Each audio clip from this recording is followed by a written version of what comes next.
25শে বৈশাখ বাঙালি তথা আপামর সকল জনজাতির কাছে এই দিনটা একটা বিশাল বড় দিন, একটা আবেগের দিন, একটা আনন্দের দিন। এই দিন বিশ্ববরেণ্য কবি রবীন্দ্রনাথ ঠাকুরের জন্মদিন। আর এই দিন জোড়াসাঁকোর ঠাকুর বাড়িতে যদি নাই যাওয়া হয় তাহলে হয়তো মনে হয় দিনটা কোথাও গিয়ে অপূর্ণতা, কোথাও গিয়ে মনে হয় যে দিনটা হয়তো শুরুই হলো না, হয়তো দিনটা অন্যভাবে কেটে গেল, জানতেই পারলাম না, বুঝতেই পারলাম না। সেখানে গিয়ে একটা অসাধারণ পরিবেশ, অসাধারণ মনোজ্ঞ অনুষ্ঠান হতে থাকে।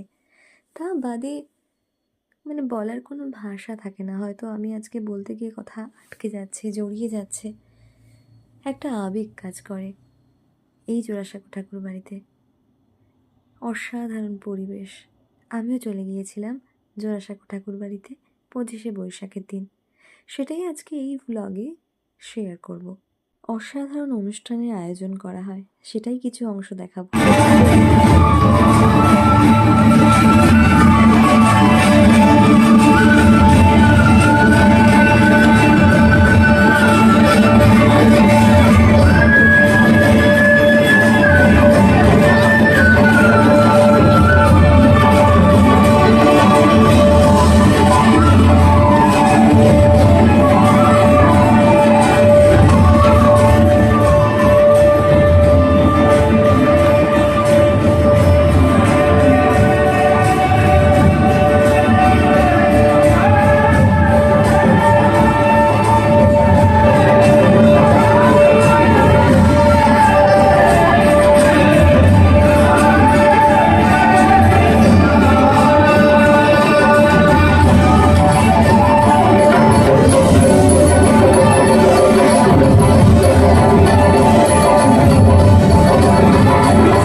রবীন্দ্রভারতী বিশ্ববিদ্যালয় থেকে আগত বিভিন্ন স্ট্রিম বাদ দিয়েও এখানে বিশেষ কিছু সম্মানীয় ব্যক্তিরাও পারফরমেন্স করেন।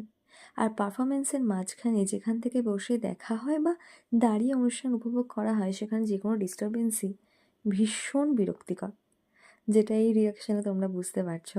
যাই হোক, তো আমি আমার বন্ধুদের সঙ্গে চলে গিয়েছিলাম 25শে বৈশাখ জোড়াসাঁকো ঠাকুর বাড়িতে। তারই কিছু অংশ শেয়ার করলাম, আশা করি তোমাদের ভালো লাগবে এবং তোমরা কিভাবে এই দিনটা কাটাও এবং তোমাদের জোড়াসাঁকো ঠাকুর বাড়ি সম্পর্কে আবেগ অবশ্যই কমেন্ট করে জানিও। আজ এটুকুই, টাটা।